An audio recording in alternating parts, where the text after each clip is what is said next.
गाण्याचा कार्यक्रम ठेवण्यात आलेला आहे आणि मोठ्या संख्येनं राज्याच्या कानाकोपऱ्यातनं शिवसैनिक इथे एकत्र आलेले आहेत, जमा झालेले आहेत.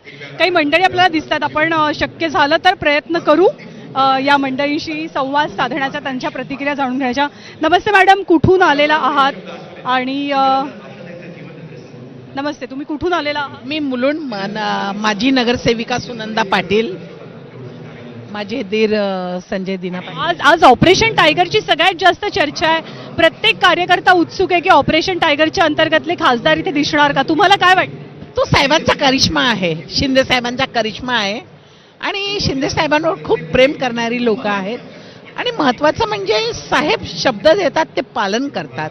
दुसरीकडे षण्मुखानंदमध्ये जो मेळावा होतोय ते कार्यकर्ते खूप नाराज आहेत आणि अग्रेसिव्हली. नाही, ते आहेच, ते तर असणारच, तो भाग वेगळा. पण साहेब साहेब आहेत. एकनाथ शिंदे यांचं एक प्रकारे राजकीय वजन, एनडीए मधलं वजन असेल, महाराष्ट्रातलं वजन असेल, तर ते राजकीय वजन कसं वाढलेलं आहे त्याच्या बाबतीतली चर्चा सुद्धा कार्यकर्ते असतील, नेते असतील यांच्यामध्ये पाहायला मिळते आहे.